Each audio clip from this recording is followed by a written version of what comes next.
Introducing Bluehost Cloud, ultra-fast WordPress hosting with 100% uptime. Want a website with unmatched power, speed, and control? Of course you do. And now you can have all three with Bluehost Cloud, the new web hosting plan from Bluehost. With 100% uptime and incredibly speedy load times, your WordPress websites will be dependable and lightning fast on a global scale. Plus, your sites can handle even the biggest traffic spikes without going down or lagging. And with Bluehost Cloud, you get 24/7 WordPress priority support, meaning you're connected to WordPress experts anytime you need them. Not to mention, you automatically get daily backups and world-class security. So, what are you waiting for? Get Bluehost Cloud today by visiting Bluehost.com. That's Bluehost.com. If your roof starts to leak or your floors really squeak, you live in a money pit. Money pit.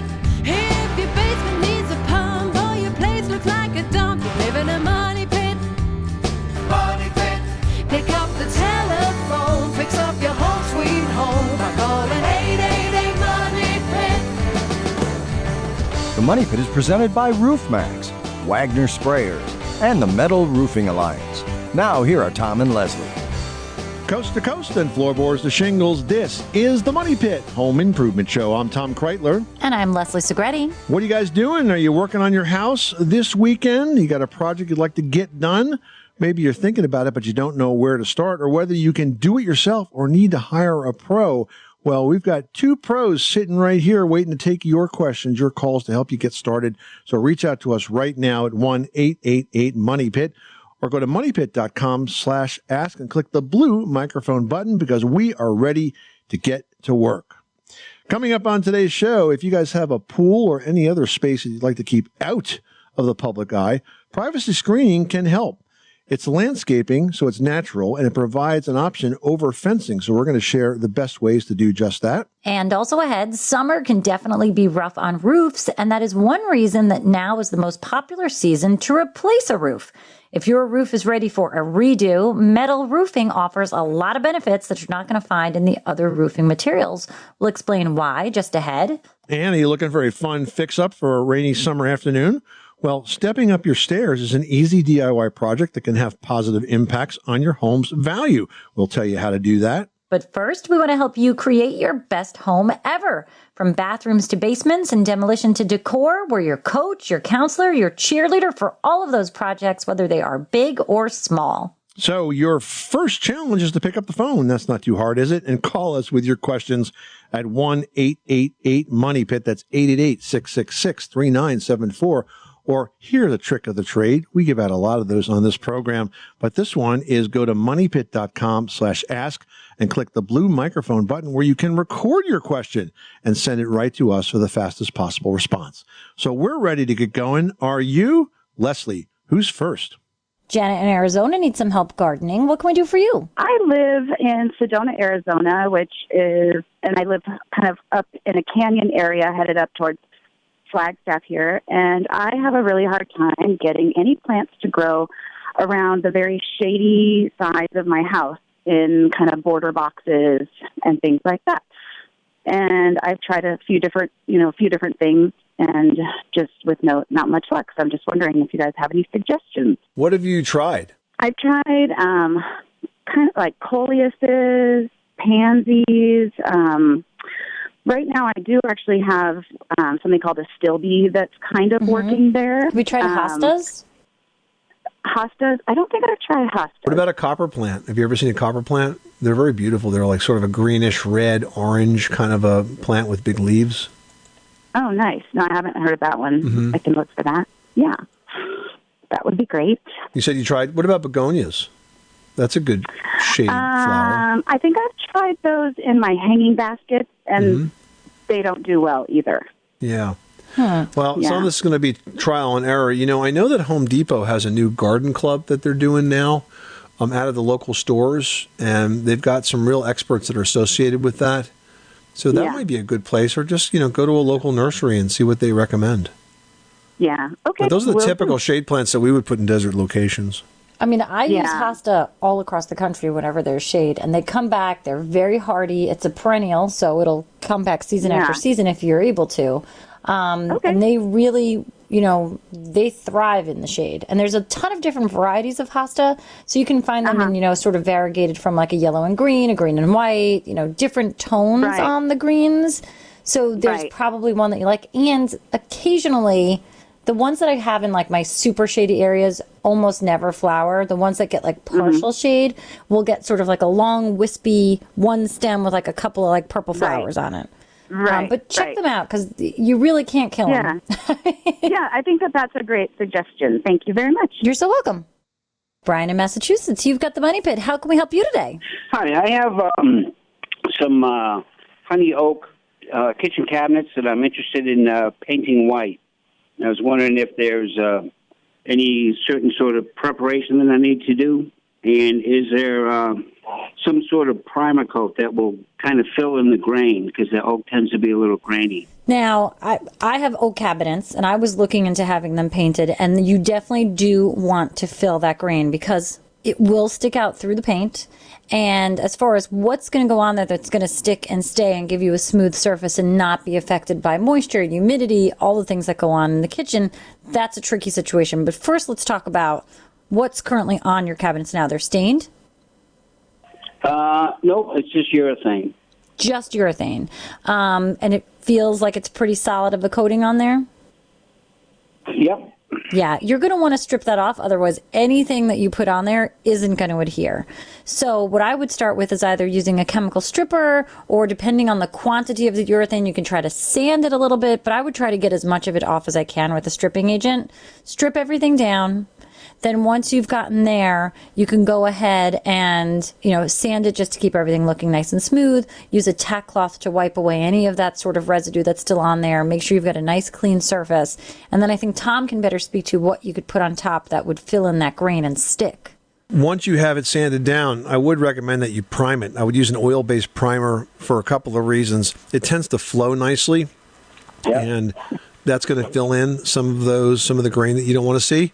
And it's also really durable, and it's really sticky. So it's going to really adhere to that old cabinet and give you the perfect surface for the top coat of paint. So I would definitely put an oil-based primer on it, or solvent-based primer. And then you're going to need a couple of coats of finished paint over that. And again, I tend to stick with the solvents for cabinets because I just think they have more abrasion resistance with those doors slamming. You're going to get a lot of rubbing of the doors against the stiles. And I'm afraid that if you don't use something that's tough, it's going to chip off. So you recommend the oil-based primer and oil? Yep, I would. I mean, for something like that, I would definitely. Okay, and there's not any particular product or oil-based primer that would have, like I know I do some work on cars, and they have a spray primer that actually will fill like small imperfections. Is there anything like that might be available for? Not specifically for cabinetry, but I just think if you use a good quality primer, you're going to come as close to it as you possibly can. Remember, you can take those doors off, take the drawers out, try to make this as easy on yourself as possible. And you mentioned spraying. If you have access to that kind of equipment, and you can spray the doors and the drawers, and it'll look even nicer. Oh, I was talking about a spray can for smaller parts. Oh, no. That would be a lot of spray cans. Yes, it would. Well, thank you so much for your help. I appreciate your input, and keep up the good work. All right. Well, thank you. Good luck with that project, and let us know how it comes out. Hey, guys, did you know Americans take in about 20,000 breaths a day and spend an average of 90% of their time indoors? Well, they do. And in fact, according to the EPA, the level of indoor air pollutants can be 2 to 5 times higher than outdoor air. Plus, this time of year, we've also got to deal with all of those allergens. I can't tell you how many times I go outside to find my car covered with pollen. Oh, no, your car's not yellow? That's why we are so proud to partner with Air Doctor, an air purifier that filters out dangerous contaminants like pollen, pet dander, dust mites, and mold. Their Ultra HEPA filter has been independently tested to remove 99.99% of tested allergens, including bacteria and viruses. Yep, and it really, really works. I actually gave an Air Doctor unit to my daughter. She had just moved into a high-rise building, and her apartment was a little stuffy and had some remnants of the old tenants in there in terms of the odor she was smelling. And so we set up Air Doctor, and a day later, you couldn't detect an odor in that house except for the fresh air. So it really, really works well.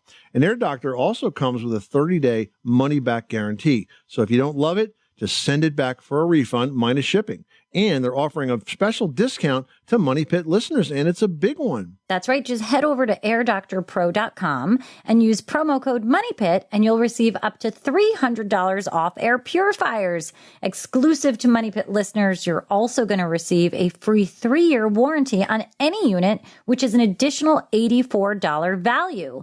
Lock this special offer by going to airdoctorpro.com. That's AIRDOCTORPRO.com and use promo code MONEYPIT.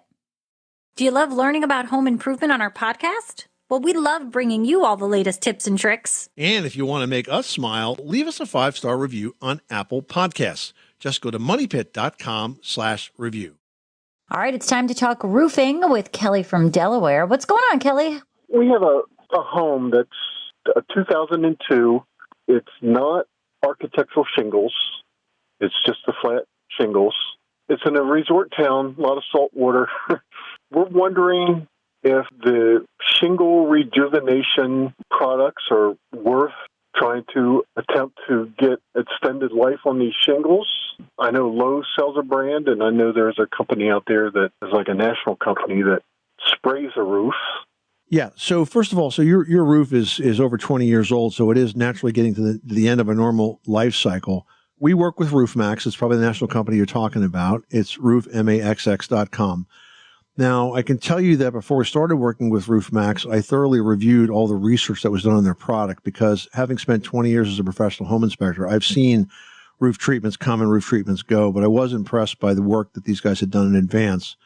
And then since that time, I actually had a chance to use it on a house that was owned by my mom in Florida that we were actually having difficulty selling. Now, her roof was 16 years old, and the reason we were having difficulty selling it is because the insurance companies down there don't want to insure homes that have roofs that are older than 15. It's kind of an arbitrary number. They just don't want to insure Florida, bottom line. But the way I solved it was we hired RoofMax to treat the roof.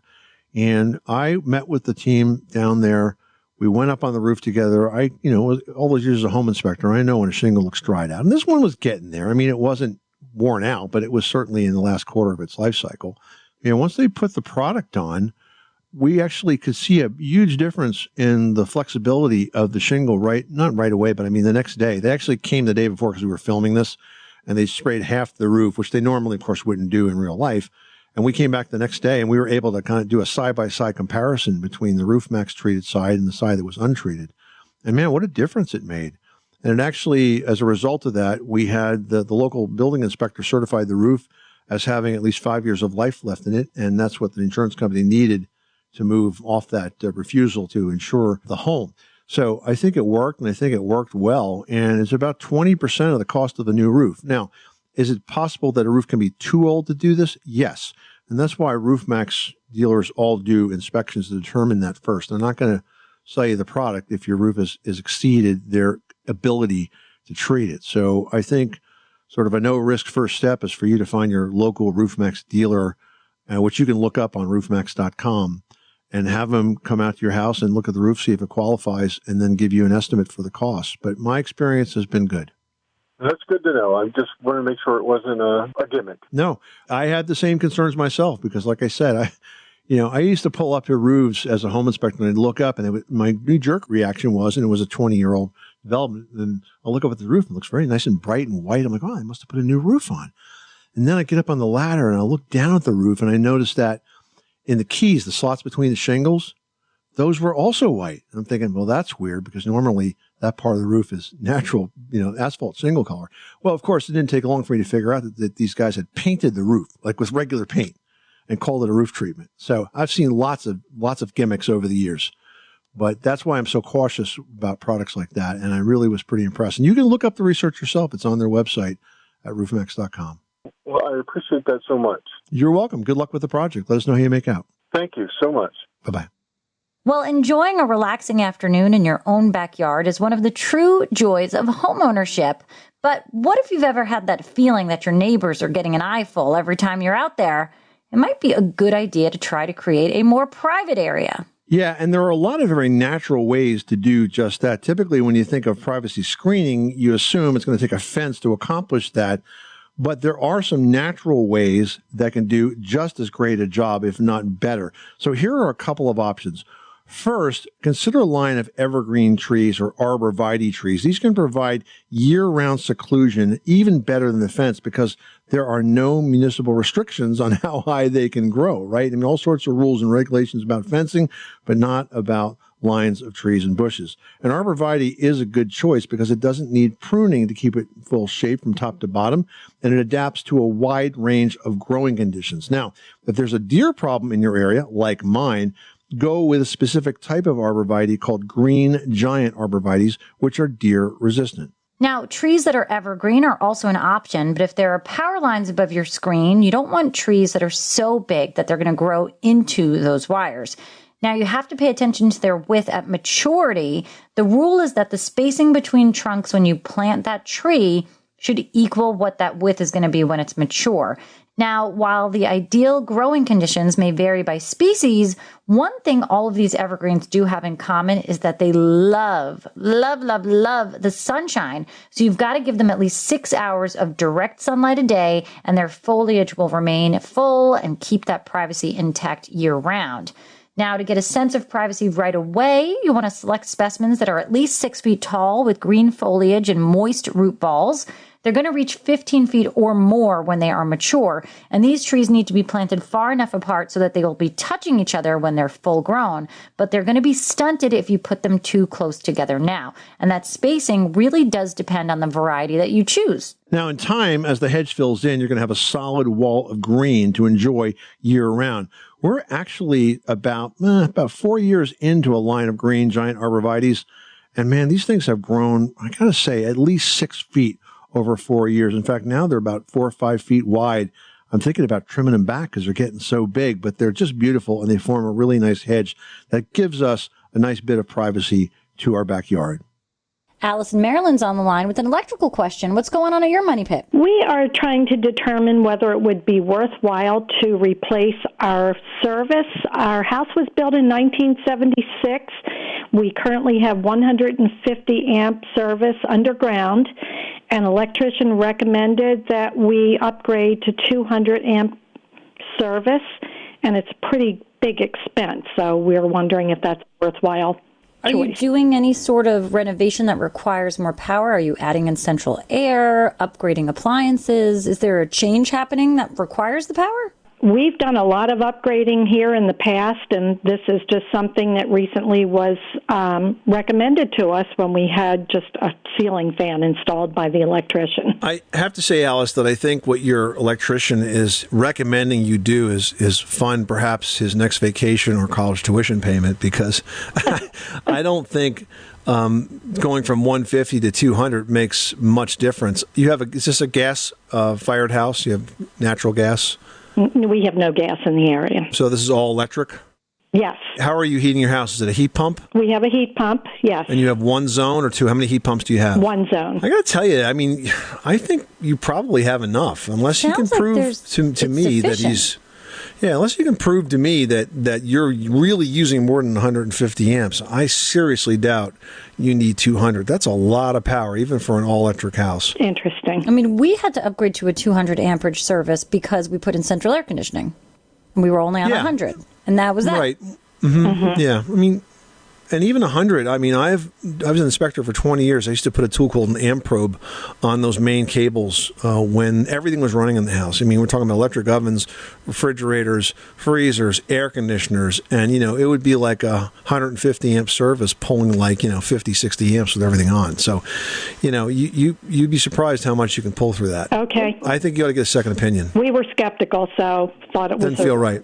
Definitely wanted to check into it before making that major expense. Yep, exactly. Well, thanks for calling. I'm glad we helped you out, Alice. Thank you. You're a great resource. I really appreciate it. William from South Carolina is on the line with a flooring question. How can we help you today? Okay, I'm getting conflicting stories about bamboo flooring, and we want to put bamboo down in the kitchen. It's a stranded bamboo. How will that work? It's a stranded bamboo, is that what you said? Yes. What's the form of this? Is it tongue and groove? Yes, it's tongue and groove. So why are you concerned about putting it in the kitchen? It's a perfect choice for that. I've heard several people say, it's a bad choice. It'll soak up too much liquid if you spill water on it or something. Not bamboo. Yeah, now a bamboo floor, really is good for all kinds of high moisture situations because of the way that it's made, because of the way that the bamboo is super durable. I think for a kitchen, though, bamboo has a very specific look, and if that's what you're going for, then that's great. If you want some other options for a kitchen, I personally love to put a cork floor in a kitchen. It's got a little bit more give to it. Super durable. Again, it's not something that you would want to necessarily have, spill a lot of water on it, but should you'd be okay. But the cork flooring is beautiful, but there are so many other options. There's vinyl tiles and vinyl planks and vinyl floorings that are made to look just like any other type of lumber or stone for that matter. And they're super durable. You can get them very, very wet. You can put them in high moisture situations. There's a lot of other products out there, whereas bamboo's got a look, and if that's what you want, it's great for the application. You just have to think about, what the durability of it is, the ease of installment, those types of things. Okay, I do appreciate it. It eases my mind. Thank you. All right. Good. Well, good luck with that project. Thanks so much for calling us at 888-MONEY-PIT. Thank you. Drinking water is important to staying hydrated and healthy, so having a steady supply of safe, clean water is critical.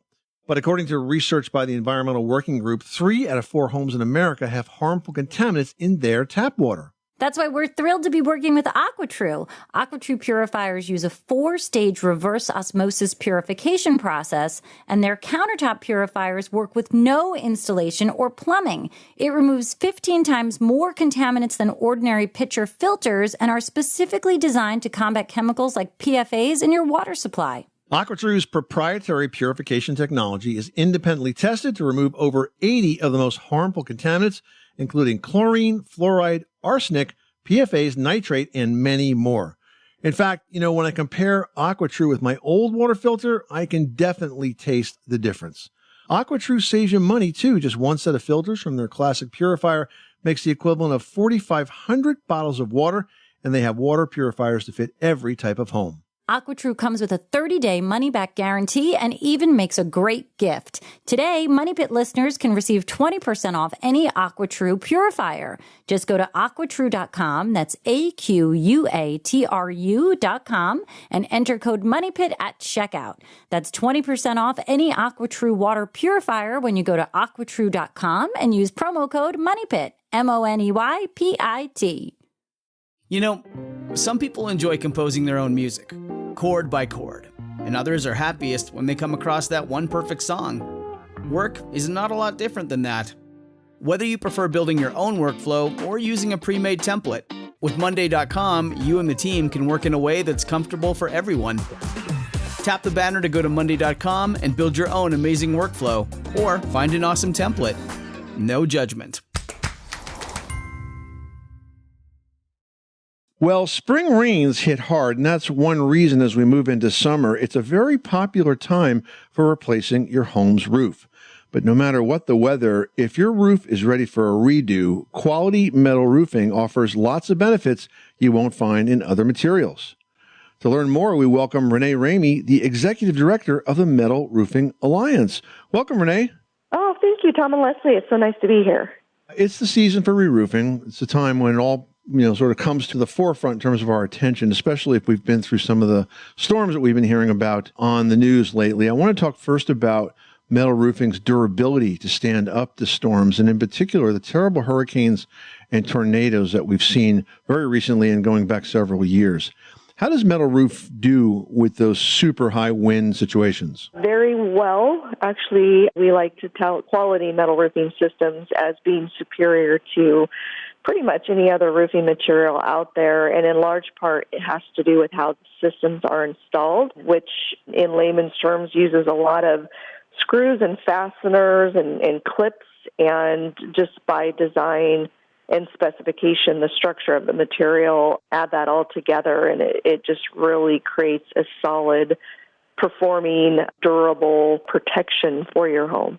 That's a great point, because when you think about traditional asphalt shingle roofs, as soon as the wind just grabs an edge of that shingle, it's all over, right? It just kind of rips it right up and off the roof. But with metal roofing, it's larger sheets. They're very securely attached. And so that just doesn't happen. And I imagine this kind of goes without saying, but it also holds up to hail as well. Hail can cause an awful lot of damage to roofs, but I would imagine with metal roofing, it kind of just bounces off. Yeah, in large part it does. And even if you do aesthetically end up seeing dents or whatnot, if you've got a quality roof, you can rest assured that the metal roofing itself isn't cracking, water isn't penetrating through the roof typically, whereas with a standard asphalt roof, you won't even be able to see some of those micro cracks that happen after a hailstorm or during a hailstorm, but you will when the water starts penetrating through your roof and leaking into your home. So that's the nice thing about metal is, usually you won't ever see it. It performs perfectly,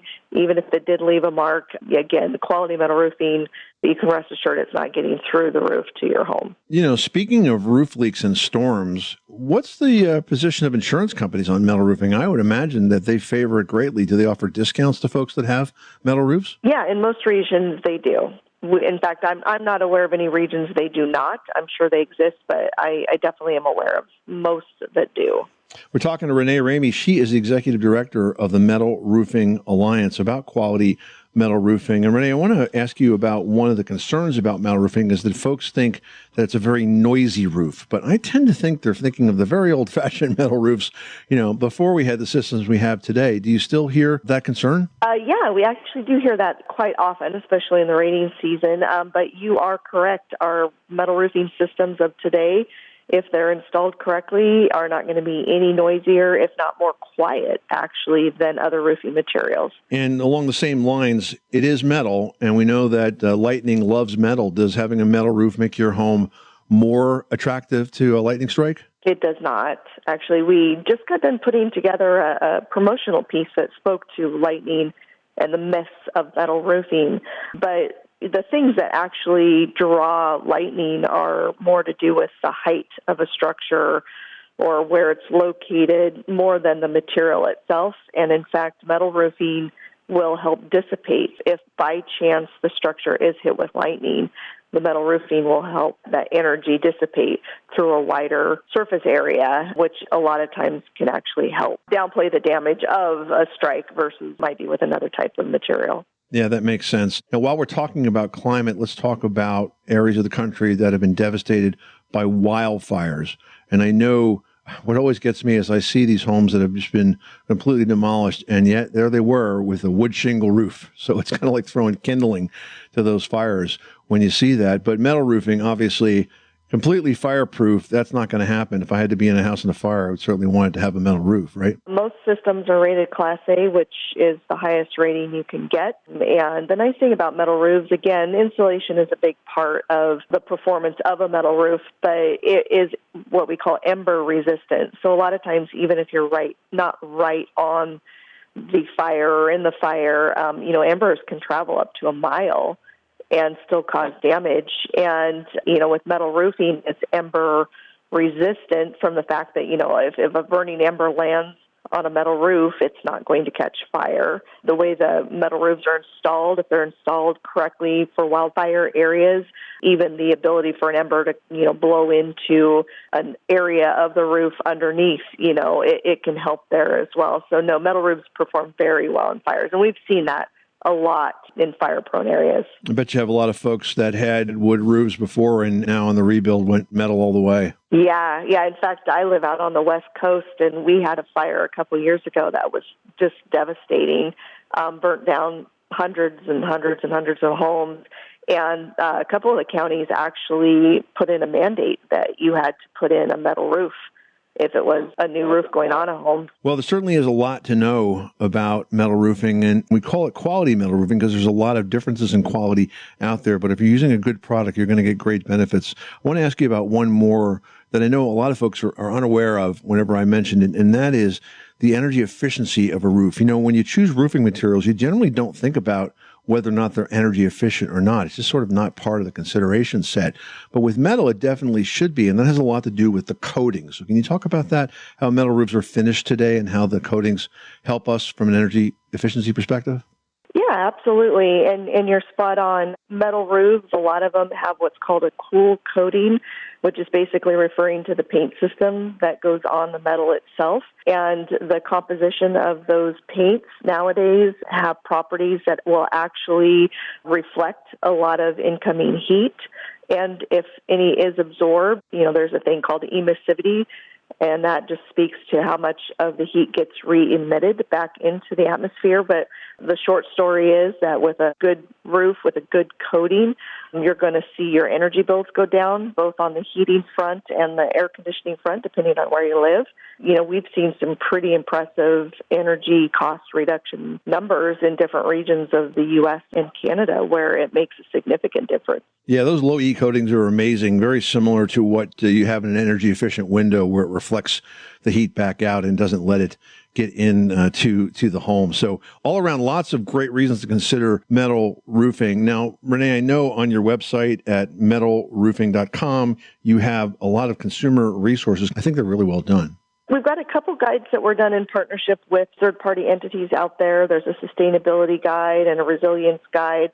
But the MRA, we've created our own buyer's guide, what we call buyer's guide, and it walks a homeowner through not only how do you tell when you need a new roof, what things should you look for, but it actually walks a homeowner as well through, where you live matters. So depending on your region within the U.S. or Canada and the types of weather events, the heat, things of that nature, it'll kind of walk you through things to consider when you're selecting a roof. And then hopefully when you get to a point where you're interested in metal, we'll even walk you through what to know about the specifications you should be asking for and how it gets installed and things to ask your contractor about, just to make sure homeowners end up with a quality metal roof on their home that's going to last them a lifetime. That's our ultimate goal. Terrific. Renee Ramey, Metal Roofing Alliance Executive Director, thank you so much for taking some time with us today here on the Money Pit. And to check out those guides and learn more about metal roofing, just go to their website at metalroofing.com. That's metalroofing.com. Thanks, Renee. All right. Thanks, Tom and Leslie. It's been a pleasure. Say goodbye to your credit card rewards. Greedy corporate mega stores, led by Walmart and Target, are pushing for a law in Congress to take away your hard-earned cash back and travel points to line their pockets. The Durbin-Marshall credit card bill would enact harmful credit card routing mandates that would end credit card rewards as we know it. If you love your credit card rewards, tell your lawmakers, hands off my rewards. Tell them to oppose the Durbin-Marshall credit card bill. Helen in Arizona is on the line with a question about some bubbling paint. What is going on? I had the exterior of my home painted last summer, and the painter had power washed it, came back in a couple of days, a day or two, and actually did the painting. And it was about 2 months after that, I happened to notice little bubbles appearing under the paint, and I presume that's because there's water under that paint. Not necessarily. What you have is an adhesion issue, so the paint's not sticking to the wood siding or the substrate, whatever it is. This is a wood-sided house? Yeah, it's a manufactured home, yes. Okay. Do you know if your painter applied a primer, or did he just put the top coat paint on? I'm trying to think if my paint did have primer in it. Well, it wouldn't have it in it. It would be a second coat. See, the right procedure would have been to scrape or pressure wash, as he did in this case, to get rid of the loose paint, right, algae or mildew and so on, let it dry, and then prime it, because primer is what makes the paint stick.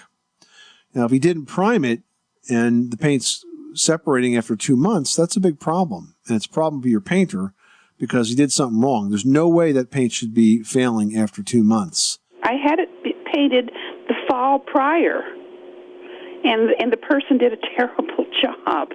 And so I decided to change colors and have it done again. The new painter the guy who accepts the condition of the house. So if the first guy made any mistakes, then the second guy's job is to correct those mistakes so that his work looks good. But there was no bubbling after the first paint job. Okay, I heard you on that. But okay, no matter what was there before, you need to make sure that the house was not only cleaned and loose paint removed, but primed. Because at some point you can't keep putting layers upon layers of paint and expect everyone to stick to the one before it. Primer is the glue that makes the paint stick. And if you did not prime, I think that's probably a good reason that this paint is failing. 2 days in warm weather should probably have been enough to deal with any moisture from the pressure washing. I mean, heck, it's not much more than just a heavy rainfall.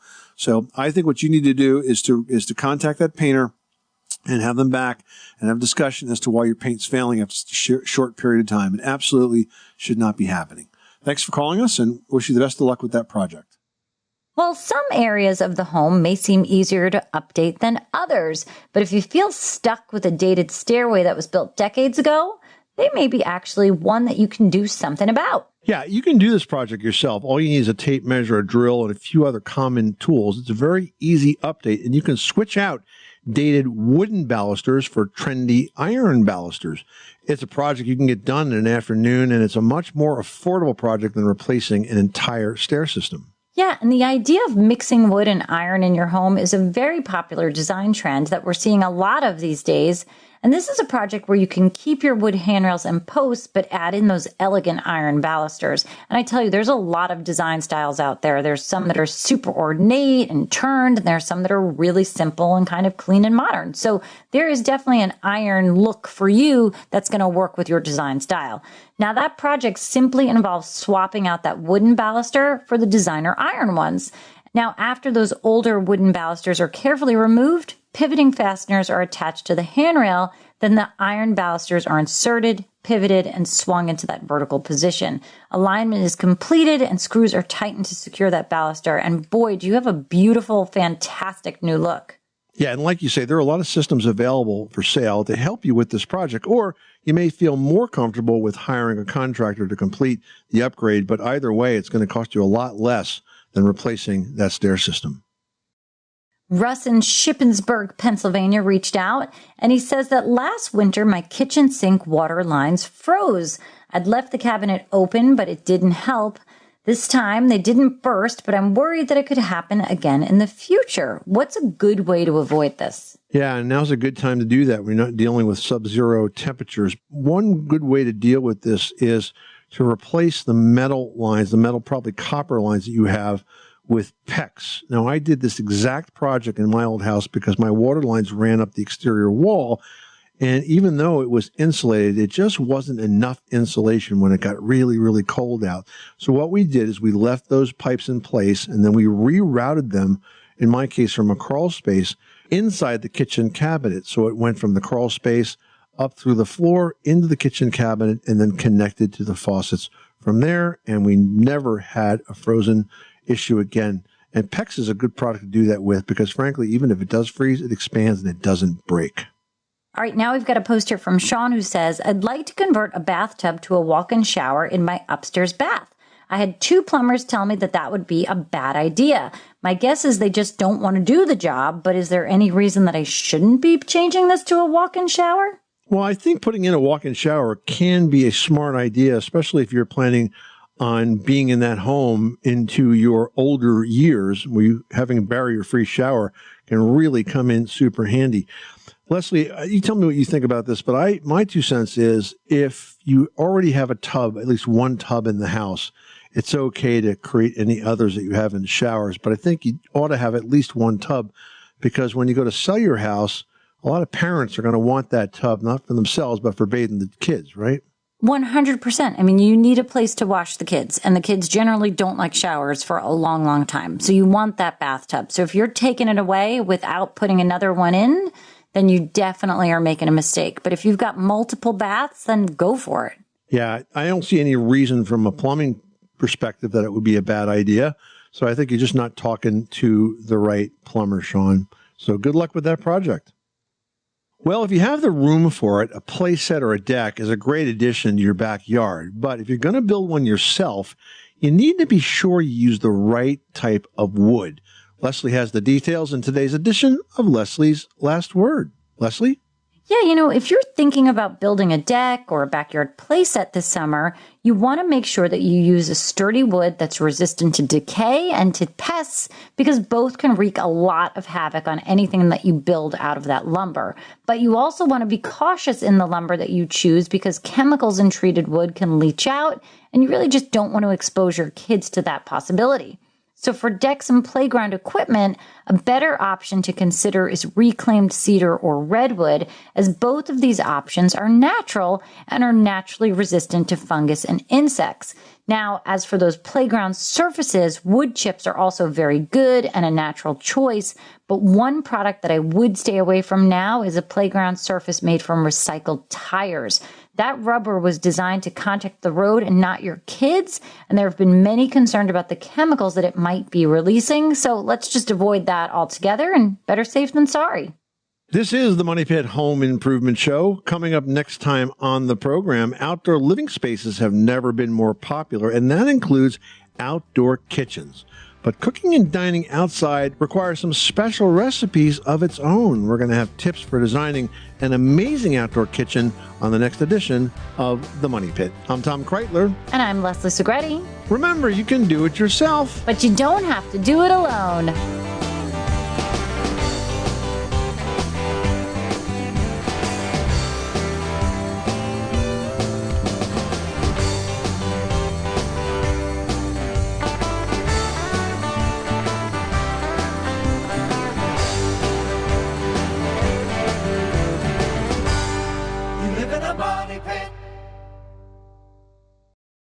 For the ones who know safety isn't a catchphrase, it's a culture. And the ones who help make sure everyone makes it home safe. For the safety-minded who watch everyone's backs, Grainger offers supplies and solutions for every industry, as well as safety assessments and training to keep your facilities safe and your people safer. Call, click Grainger.com, or just stop by. Grainger, for the ones who get it done. PenFed Free Checking offers zero fees and zero balance requirements for zero hassle. PenFed Access America Checking lets you earn money on your balance for dreams big and small. Choose the best account for you and start making the most of your money. Learn more at PenFed.org. Federally insured by NCUA. To receive any advertised product, you must become a member of PenFed Credit Union.